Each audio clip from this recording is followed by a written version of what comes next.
Esta se sube todos los días a 360podcast.sb, el primer hub de podcast en El Salvador. O puedes volver a escucharla por Spotify, Apple Podcast, Amazon Music, YouTube Music o TuneIn. Dale clic a la campanita para que recibas la notificación. Este día en el Corre de la Mañana le damos la bienvenida a... Bueno, el viernes pasado estábamos hablando de limpiar el río Lempa y de los esfuerzos que se están haciendo, del canje de deuda, FIAES, la Catholic CRS Foundation, etcétera, que es la ONG etcétera, que junto a FIAES van a desarrollar el programa. ¿Verdad? Y pues hace cortocircuito el tema cuando por otro lado se habla de derogar la ley que prohíbe la minería metálica, y vamos a entender desde lo más técnico que se pueda este tema. Este tema, exacto, porque por algo se buscó prohibir, ¿verdad? Por algo se buscó prohibir la minería metálica y ahora, pues de acuerdo a lo que ha dicho el presidente de la República, aquí hay metales que hay que explotarlos, ¿verdad? Y ha dicho, eso lo dijo la semana pasada, que va a pedir la derogación de esa ley. Así que nos da mucho gusto conversar aquí con alguien a quien siempre nos referimos para entender estos temas de impacto en el medio ambiente. Luis González, director de incidencia de la Unidad Ecológica Salvadoreña, la UNES. Bienvenido, Luis. Hola, Luis. Buen día, gracias por la invitación. Siempre es un gusto poder estar acá y poder compartir temas ambientales que son de importancia para toda la población. El presidente mencionó a los ambientalistas y después, cuando se volvió a referir a los ambientalistas, le agregó fanáticos. Lo que pasa es que él dijo que él era ambientalista ecológico y los otros son fanáticos. Ajá. Yo, escuchando a lo largo de todos estos días, no he escuchado a nadie, salvo al presidente, que hable en favor de la minería metálica. O sea, no, de verdad, no he escuchado ninguna opinión a favor, todas son en contra. ¿Por qué? No hay que decirlo de que la minería metálica es una de las industrias más contaminantes creadas por el ser humano. Siempre va a generar un impacto ambiental o un daño. Lo que ocurre es que esto se puede relativizar partiendo del territorio donde se haga y las condiciones ambientales, hídricas, geológicas, que estén en ese territorio, la concentración de la población. Entonces, en esto es importante decir de que no es que seamos fanáticos, los ambientalistas, los ecologistas. Nosotros lo que hacemos es señalar un peligro. Al final es el gobierno, es el Estado el que decide qué se va a hacer o qué no. Obviamente tiene que tomar en cuenta la participación de la población. Lo que nosotros hacemos es señalar que algo puede causar peligro en el ecosistema y en la población para que se valore. Y en ese sentido, como bien han mencionado, hace 7 años que se prohibió la minería, hicieron esas valoraciones. Es decir, de manera unánime, los diputados y diputadas de la Asamblea Legislativa prohibieron la minería después de 10 años de que diferentes organizaciones, comunidades, la Iglesia Católica señaló de que había una amenaza para los bienes ambientales del país fundamentada técnica y científicamente, de que la minería era inviable en el país. Y en eso también es importante decir de que si los ambientalistas en El Salvador y en el mundo nos oponemos a la minería es porque está comprobado de que hay impactos. Ahora, en esto quiero ya ser como muy objetivo. Obviamente hay minería en varios lugares del mundo. En Canadá, Estados Unidos, Cuba, Venezuela, Perú, Chile, Noruega, etc. Y en todos estos países hay impactos. Ahora, estos impactos pueden ser diferenciados partiendo si es minería metálica o no metálica. Entre estas dos es más grave la metálica. Y entre la minería metálica, ¿cuál es el proceso para extraerla? Es decir, si es minería de hierro o de cobre, pues tiene un proceso. O si es de oro o de plata, pues tiene otro proceso. Entonces es importante conocer esto, si va a ser de cielo abierta, subterránea, para saber el impacto que va a generar. En El Salvador lo que se quiere hacer es minería metálica de oro y plata, y también según el anuncio del presidente de otros elementos, hablo incluso de tierras raras. Entonces ahí va a tener un impacto diferente y eso es lo que hay que sopesar. Hay que hacer estudios de impacto ambiental, estudio ambiental estratégico para determinar si esto, cuál va a ser el impacto en la población. Pero decir que aquí en el país, ya en el 2012, el Ministerio de Medio Ambiente hizo un estudio ambiental estratégico que determinó que la minería era inviable en el país, junto con otra gran cantidad de estudios que había hecho la sociedad civil y las organizaciones ambientales. Entonces, por eso es que categóricamente decimos de que la minería afecta el ambiente, y más en un país como el nuestro, que es un país pequeño, sobrepoblado. Bueno, hablábamos de más de 300 personas por kilómetro cuadrado. El último censo se hablaba de somos 287, si no me equivoco, personas por kilómetro cuadrado. Un país con recursos hídricos muy afectados. Somos el país con menos acceso al agua en la región centroamericana y con el agua más contaminada. Tenemos pérdida de biodiversidad, ya el aire lo tenemos contaminado, tenemos ya un déficit en el tema ambiental. Entonces, lo que señalamos que colocar minería metálica en esa realidad sería grave para la población y para el ecosistema. O sea, lo que tú dices es que de acuerdo a todos los estudios que incluso han sido desde el Estado, ¿verdad? Se ha confirmado, ¿verdad? Que somos un país altamente contaminado, con recursos cada vez menos recursos naturales, y entonces el impacto de este tipo de industria sería perjudicial. Ahora, ¿de qué depende cómo sopesarlo, Luis? Porque, como tú dices, todo tipo de minería hay que hacer el estudio para determinar si en la balanza queda más el beneficio que el costo, pues démosle adelante, porque normalmente así se establecen las industrias, ¿no? Costo-beneficio. ¿De qué depende hacer todo esto? Porque ya hay estudios previos, se prohibió, etcétera, etcétera. Vaya, te comento. Un poco el presidente habla de la presencia de oro efectivamente en la Franja Norte y eso efectivamente es así. Es decir, ya desde el año 1900 hubo minería en el país y generó impactos y estos impactos los podemos ir a ver en La Unión, en San Sebastián, en el distrito de Santa Rosa de Lima. Allí hay daños, hay un río muerto, causa del drenaje ácido de minas, producto de la minería de hace 50 años que todavía continúa contaminando. Y así en otras bocaminas que existieron en el pasado, en el Divisadero, en el norte de San Miguel, nunca se hizo un cierre técnico de minas. Entonces ahí está la contaminación de esas minerías del pasado. Pero ahora bien, un poco para explicar, digamos, con esto de la minería. Acá en El Salvador el oro no es que se encuentre en pepitas. Está en partículas o micropartículas diseminado en la zona norte del país.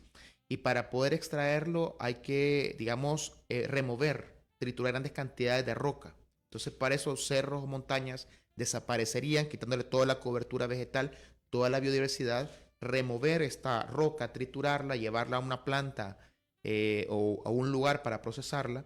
Y esta roca debería ser bañada o colocada en piscinas gigantescas con grandes cantidades de agua y cianuro. Entonces, en este proceso se da la lixiviación. El cianuro separa el oro de la roca, lo junta hace este proceso, separa y el cianuro flota. La roca se va al fondo y entonces después se extrae el cianuro, se coloca en una superficie impermeable, puede ser cemento pulido, plástico, el cianuro se evapora y queda el oro. Sencillo. Pero en ese proceso se contamina el suelo, el agua, el aire, la biodiversidad circundante con cianuro o con metales pesados. Entonces, por ejemplo, si con la fábrica de baterías Record que reciclaba solo un metal pesado, que era el plomo, se causó tanta contaminación Sitio del Niño en San Juan Opico, ¿qué pasaría si se liberan esta gran cantidad de metales pesados fruto de la lixiviación? O si libera el cianuro y cae en el agua. Es decir, hay muchas partes en este proceso industrial donde pueden haber fallas y puede haber impactos. Por ejemplo, recientemente en Canadá, que se pone de ejemplo, porque es un país tradicionalmente minero, hubo una falla en una represa de colas. Es esto que queda, esta agua sulfurosa que queda después de hacer la lixiviación, se rompió y dañó un río y se habla de miles de millones de dólares en daños y en necesidad para poder reparar este daño. La mina se llamaba Eagle Minerales y es de Victoria Mineral Empresa. Entonces se generó este daño. También hay una gran cantidad de daños documentados por fallas en empresas mineras. Entonces, tanto en el proceso, en el uso del agua, en la contaminación que va a generar, como en la afectación que pueda generarse en un accidente minero, sería desastroso para el país. Por eso es que los estudios de impacto ambiental también tendrían que tener esta visión prospectiva, no solo del daño que pueda causar inicialmente, sino lo que pueda causar en un accidente o 5 o 10 años después de cerrada la empresa minera. El argumento del presidente es que si ya el 95% del país o de los ríos están contaminados Del agua. Entonces dice, bueno, va a haber más contaminación, pero vamos a obtener los recursos para descontaminar.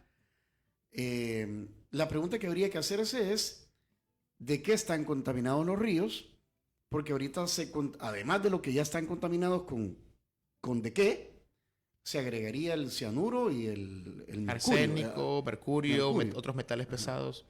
Mira, y los ríos principalmente tienen heces fecales, agrotóxicos, algunos metales pesados producto de la minería del pasado, o también metales o químicos producto los procesos industriales que están en la zona de Soyapango, Ilopango, o zonas industriales de El Salvador en general. Ahora, sí hay procesos que se pueden descontaminar. Por ejemplo, las heces fecales, incluso la depuración natural del río las va descontaminando. También hay algún tipo de procesos que pueda, digamos, descontaminar los metales pesados o los agrotóxicos, por ejemplo, la ósmosis inversa. Por ejemplo. Lo que pasa es que son procesos altamente caros. Entonces, no sé qué tanto se van a implementar a nivel nacional. Por ejemplo, hubo un anuncio de ANDA de una planta para depurar el agua del lago de Ilopango para brindar a la población. ¿Existe esa tecnología? Sí. Esa agua, incluso hay que decirlo, que está catalogada por el mismo Ministerio de Medio Ambiente como no apta para consumo humano porque tiene arsénico, porque es un lago volcánico.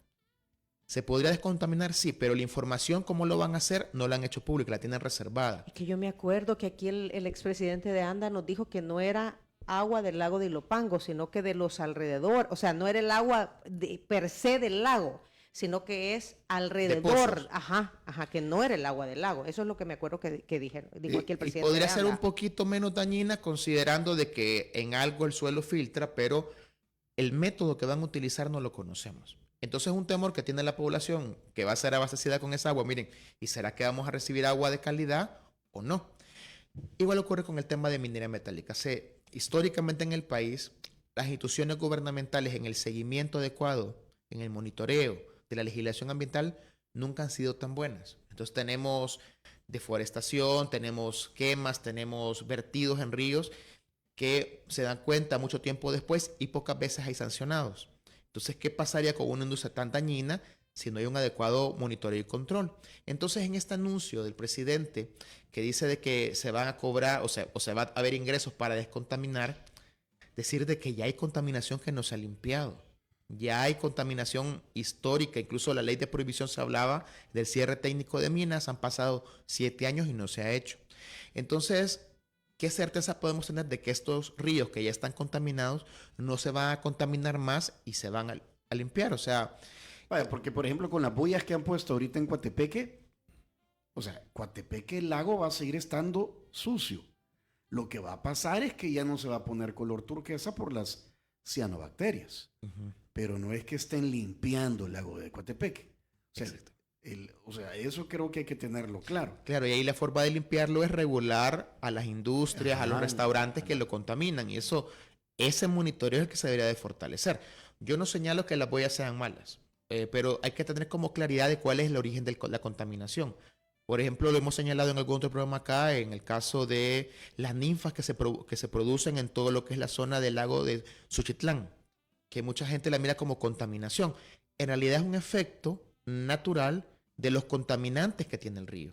Entonces, lo que hace la ninfa es, ante tanta contaminación, se reproduce para convertir la contaminación en biomasa y los pescadores la miran como contaminación, pero es una respuesta natural a la cantidad de contaminantes. O sea, tú lo que dices es que es un mecanismo de defensa. Exactamente. Es un mecanismo de defensa del lago. Entonces, las ninfas no son las malas. Lo malo es el nivel de contaminación que llega al río Lempa por medio del río Acelguate, que hay heces fecales que son las que principalmente le dan el alimento a las ninfas. Entonces, ¿qué tenemos que hacer? Depurar el río Acelguate y que haya menos contaminación que llegue. Lo mismo en el caso del 95% de contaminación.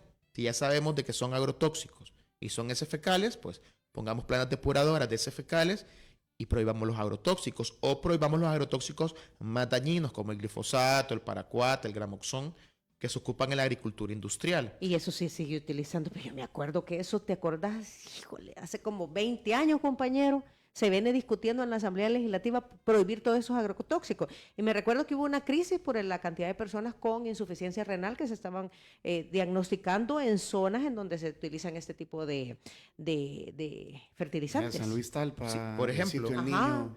Sí, pero se continúan utilizando. Eso no se han prohibido. Hay un manual de utilización, pero desde mi punto de vista es poco creíble que se va a utilizar. Por ejemplo, de que el agricultor o agricultora se pongan esos trajes como tipo COVID a la hora de aplicar el glifosato. Eso es imposible en el país. Y de todos modos, una vez puesto en la tierra, ya contaminó todo. Claro, y Sí. llueve y te lo arrastra a un río, y Pues si sí. alguien cultiva con esa agua o alguien toma esa agua, se va contaminando poco a poco. Luis, me voy a poner del otro lado. Claro, del claro. argumento que esgrime el presidente. Dice, bueno, pero Canadá, Noruega, países europeos, África, pues Canadá, que es tan respetuoso con el medio ambiente, ahí minan litio, cadmio, cobalto, níquel, plata, cobre, oro, de todo. Entiendo, o sea, si ellos lo han podido hacer, ¿por qué no lo podemos hacer nosotros? Y la otra pregunta es, ¿existe minería ética, ecológica, o es un decir de la industria minera? Minería verde. Le mientan. Bueno, con lo primero, sí, efectivamente hay minería en Canadá. Canadá es un país tradicionalmente minero, pero no se puede comparar la minería de níquel, de hierro, de cobre, con la de oro y plata. Estas primeras uno puede encontrar una veta de metal y pues se puede extraer, y en una fundidora pues se va, digamos, depurando y sacando otras impurezas. Sí hay daño, pero no como en el caso del oro y plata. También hay oro y plata en Canadá, efectivamente. Solo que de nuevo, las condicionantes ambientales. No se puede comparar las casi 300 personas por kilómetro cuadrado de El Salvador con las 8 personas por kilómetro cuadrado de Canadá. O sea, las extensiones de territorio, para que te encontres a alguien, te encontrás primero un alce, vaya. Se pueden dar el lujo que si encuentran oro en una comunidad, agarrar toda la... No digo que sea correcto o ético, pero pueden agarrar toda la comunidad y ponerla en otro lado y no pasa nada. Acá no podemos hacer eso. O sea, en Chalatenango y Cabañas hay población en todo el territorio. Pues el tema es la densidad poblacional. Esa es que tiene. una. Pero lo otro, el agua. La industria minera de oro y plata ocupa mucha agua para esto de la lixiviación que les comentaba. Entonces, acá somos el país con menos acceso al agua en la región centroamericana. Ya el derecho humano al agua no se cumple en el país. Entonces, tenemos entre 1.700 y 2.000 metros cúbicos por persona al año. A Canadá le sobra el agua. 200.000 metros cúbicos por persona al año. No hay comparación. Es decir, tienen suficiente agua para regalar. Nosotros no. Entonces, podemos ver otros condicionantes. El tema agrícola, que hemos tenido crisis, y cómo se contaminaría el suelo por metales pesados, o cómo faltaría agua para una agricultura adecuada con la minería. Entonces, eso es lo primero. O sea, yo creo que puede haber minería en otros países, pero en esos países asumen los costos ambientales o se dan el lujo de tener esos costos ambientales porque su ambiente se los permite. No es el caso de El Salvador. Y con la segunda pregunta, esto de minería responsable, minería verde, Ética, dice. minería ética, eso es un mero concepto publicitario. Es decir, donde hay una mejor minería, y no digo que no haya impactos, es donde hay países que tienen legislación fuerte. Efectivamente, Canadá, Noruega, Estados Unidos. Pero en América Latina, África, el sur de Asia, la legislación es muy endeble, muy débil en el tema de la protección ambiental. Entonces, hay daños igual que en los otros países, pero generalmente no hay sancionados. No hay cierre técnico de minas, sino que el daño queda. O la compensación. No hay compensación. Entonces ocurre esto de que se da un fenómeno que se llama como enfermedad holandesa. De un país que es rico en bienes ambientales, después de ser explotado, queda todavía más pobre. Los países africanos son ricos en oro, en diamantes, en otro tipo de metales. Hay extracción, pero quedan todavía más pobres. No hay ningún beneficio para la población. Entonces, eso ocurre igual en América Latina, donde además de estos impactos ambientales, hay impactos sociales, el tema de violencia social, hay, digamos, criminalización a defensores. Ocurrió en el país, hay muertes o asesinatos de ambientalistas, de periodistas que quieran difundir esta información. Ocurre mucho en Brasil, ocurre en Perú, ocurre aquí en Honduras a la par, ha ocurrido. Entonces las empresas mineras, una vez ya funcionando, no respetan a la corte, no respetan diputados, no respetan tribunales, siguen funcionando porque tienen mucho poder. Y en el caso, por ejemplo, de Honduras, incluso hay una alianza entre empresas mineras y narcotráfico.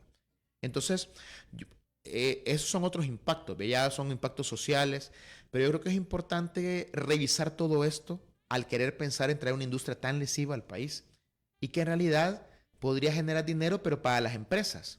Y para algunos empleados que trabajen ahí con riesgo en su salud, con riesgo en su integridad física, pero no es que va a dejar beneficios para la gran mayoría de la población, sino que enfermedad y destrucción ambiental. Luis, bueno, tenemos que ir a pausa, entendería yo, porque son las 8 de la mañana con 39 minutos, Sheila. Sí, ¿verdad? Ok, 8:40 ya. yo te voy a preguntar, y no sé si ha pasado o no, ¿tú te has tenido la oportunidad de reunirte con empresas mineras y conversar todas estas dudas al respecto, o estas inquietudes, todo eso? Porque hemos hablado de lo que se ha conocido, ¿verdad? Pero, sentémonos, platiquemos y busquemos los puntos de encuentro. Ha sucedido, y me respondes cuando regresemos de la pausa, porque antes hay que entregarte Cherito Café, el café oficial en Diana Verónica y Tony, el que hemos estado probando. Aquí viene una bolsa de Cherito Café. Usted también puede tener a Cherito Café, lo ubica en Bolengo Plaza, en el Boulevard del Hipódromo, en San Benito. En las tiendas Tengo, en varios centros comerciales, o contáctalos directamente @cheritocafé.sb en Instagram y en X. Además, hemos entregado leche Ira 26, tan Cherito salvadoreña como vos. Cherito Café, mira, a cualquier persona que le hemos entregado Cherito Café y regresa, te dice, qué buen café. No me van a dar Cherito Sí, Café. qué buen café. Saludo a Ricardo Sosa. Ricardo me reclamó el otro día, no me dieron Cherito Café, Diana. Ricardo, pasate por acá, aquí hay Cherito Café ya. Ya vino el desayuno de San Martín, que tiene estas galletitas de temporada con, bueno, las de el muñequito de Navidad, de jengibre, ¿verdad? Nuestra variedad de galletas son perfectas para compartir. Pídalas al 2215-1515. o en cualquiera de las tiendas de San Martín. Y también celebre con tranquilidad. Miren, esto ahorita más urgente que nunca, necesita trasladarse, va a ir usted a sus celebraciones navideñas, celebre tranquila, déjese llevar. Sí. Déjese llevar Con porque Línea Rosa. Porque Línea Rosa lo va a llevar y lo va a regresar a su casa. Transporte confiable para tus eventos de fin de año. Reserva tu viaje al 6200-4491 o a través de Línea Rosa App. Pausa. Ya volvemos.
Bueno, vamos a aprovechar a Luis González de la UNES. Hemos querido tener una conversación no política, sino técnica, ¿verdad? De tratar de entender los pros y los contra. Hay más contra que pros, porque, insisto, yo no he escuchado al momento algún actor. Una posición. Alguna exacto. posición que diga que la minería metálica vaya a dejarnos algo positivo, salvo recursos. Y por eso le planteábamos a Luis, precisamente porque queremos entender técnicamente cómo funciona todo esto, si se había reunido, si ya ha tenido la oportunidad, no precisamente por este momento de coyuntura, sino por el trabajo que ellos desarrollan desde UNES, sentarse con gente, con empresas, con representantes de estas empresas que desarrollan la minería metálica. Sí, efectivamente en el pasado, cuando estábamos en esta lucha por prohibir la minería hace más de 7 años, en algún momento hubieron audiencias en la Asamblea Legislativa que escuchó a los diversos actores sobre el tema de minería. Y pues se reunieron con diputados y diputadas de la Comisión de Ambiente y Cambio Climático, personeros de empresas mineras y ambientalistas. Y obviamente lo que ellos plantean es que no van a causar daño. Ellos lo que plantean es que van a dar empleo, que van a pagar impuestos, que van a respetar la ley y que van a tener una responsabilidad social empresarial. No responden frente a estos otros impactos. Incluso en algún momento ambientalistas han llevado agua del río San Sebastián y dicen, bueno, la quieren tomar, vea, y obviamente no se la toman. Pero en esto, las empresas mineras o los personeros mineros han hecho mucho cabildeo. Yo les comentaba fuera del aire que en algún momento, cuando la Iglesia Católica empezó a tener una postura contra la minería, se quisieron reunir con el ex arzobispo Sáenz Lacalle a que lo convencer de que la minería era buena, y él su carrera es químico, y entonces él pues les argumentó, no, miren, no me van a engañar porque yo sé cuáles son los impactos del cianuro en el ecosistema y en la salud humana. Entonces también esto ha ocurrido en el territorio. Las empresas mineras han querido convencer alcaldes, adescos, liderazgos, ofreciendo empleo, ofreciendo beneficios, pero de nuevo en esto es valorar qué es lo que vale más, el oro o el agua, el oro o la comida, el oro o el ecosistema, y tomar una decisión. O sea, aquí yo creo que es importante asumir qué costos van a haber. Y partiendo de esos costos, pues, que se decida qué es lo que es más importante de cara al bienestar de la población.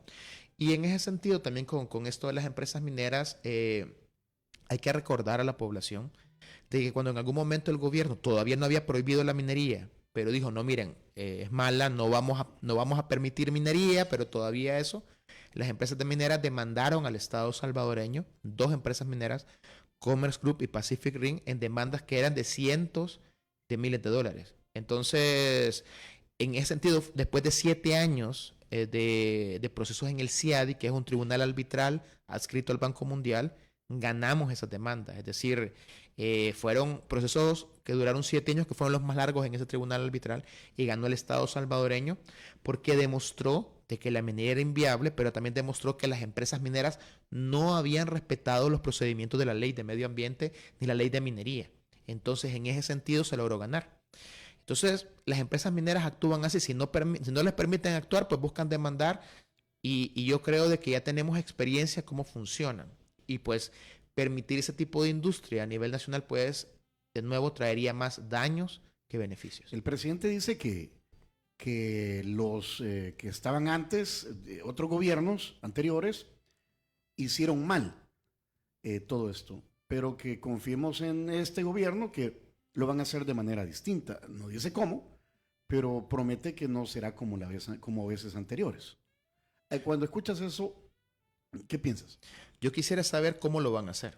Es decir, que antes que estén planteando aprobar una ley que permita de nuevo la minería, que informen públicamente cuáles son estos métodos ecológicos, verdes o sustentables para el tema de minería, porque de verdad no los conocemos. Es decir, yo categóricamente puedo decir de que no hay minería verde o sustentable con la información técnica que dispongo. Yo lo que sí he escuchado que es como la innovación ecológica de algunas empresas mineras es que la maquinaria que utilizan para mover la roca, para los procesos, ya no la impulsan con gasolina, sino que ponen celdas solares. Ok, eso tiene un menor impacto en el tema de cambio climático y en la generación de combustible, de gases de efecto invernadero. Pero el impacto minero está. O sea, sí lo hacen con energía solar, pero eso no decrece el daño de la minería en sí misma. Entonces, si es eso, pues no salimos de nada. Entonces yo quisiera, de cara al principio 10 de la Declaración de Río de Janeiro de 1992, que la mejor manera de tratar las cuestiones ambientales es con la participación informada de toda la población en el nivel que corresponda, que socialice cuáles son estos métodos que según él no van a dañar el ambiente, porque la información técnica que disponemos, y uno lo puede buscar en diversas fuentes teóricas y técnicas, la mina siempre va a dañar, siempre va a contaminar. Pueden haber formas de mitigar, o sea, bueno, esta agua sulfurosa la voy a colocar en depósitos gigantescos para que esté ahí contenida, como hace Canadá, como hace Noruega, pero en un país altamente sísmico, que hoy tenemos ya no sé cuántas réplicas de Conchagua y San Vicente. Conchagua. Entonces, ¿qué va a pasar con estas represas? ¿Se puede provocar un accidente? Pues sí. Entonces, creo que es importante hacer un debate nacional y si hay una postura gubernamental de querer reactivar la minería, pues que escuche estas opiniones técnicas que demuestre que no va a haber daño, pero yo te aseguro de que daño va a haber y está demostrado técnica y científicamente. Sí, ¿Técnicas artesanales, pregunta aquí Germán Hernández, son sustentables? No, es decir, y eso lo podemos ir y lo invito al Radio Escucha a ir a La Unión, a Santa Rosa, Lima y específicamente a San Sebastián a ver el río muerto que está ahí. Es un río del drenaje ácido industrial de hace 50 años y ahí la gente se quedó haciendo minería artesanal, es decir, los mal llamados cuiriceros. Hacen hoyos en el suelo y escarban la roca y sacan y en un guacalito mezclan esta roca con mercurio para sacar algo de oro, pero ahí están contaminando, ellos primero porque están respirando los gases de mercurio, lo cual le puede generar muchas enfermedades, pero después esto, con lo que ya les sobra, lo vuelven a tirar al suelo, contaminando, digamos, el acuífero, contaminando el río San Sebastián, y es una contaminación que se puede ir a ver. Entonces, invito a los radioescuchas que vayan a San Sebastián y miren lo que causa la minería. Okay. Y en un nivel industrial mucho menor al que se quiere hacer en la actualidad. Muy bien, son las 9 de la mañana en punto. Gracias, Luis. ¿Verdad? Le vamos a dar seguimiento, por supuesto, a este tema. Vamos a ver qué ocurre. Por cómo va la cosa, pues ya esto pasaría en la Asamblea Legislativa fácilmente, como otras leyes. Y sí, una última pregunta. Si te preguntara quién está detrás de todo esto, o sea, qué actores veremos arribar, ¿quiénes son? No tengo información confirmada, pero según lo que dice la gente y también hay un par de investigaciones periodísticas, son empresas suramericanas, una que se llama Titán, que tiene capital canadiense y capital peruano o brasileño, pero también se habla de que son intereses chinos, de que incluso por eso el presidente menciona esto de las tierras raras, y donde hay mucho interés de las tierras raras es en China, porque también ellos tienen los mayores depósitos a nivel mundial, pero también quieren tener el control de los demás depósitos que están en otras partes del mundo. De nuevo, no es información confirmada, pero suena mucho. Muy bien, muchas gracias, Luis, de la UNES. Y si quieren volver a escuchar esa entrevista, pongan atención a lo siguiente. Si quieres volver a escuchar esta entrevista, ingresa a 360podcast.sb, el primer hub de podcasteros salvadoreños. Sigue a Diana Verónica y Tony la entrevista en Spotify, Apple Podcasts, Amazon Music, YouTube Music o TuneIn.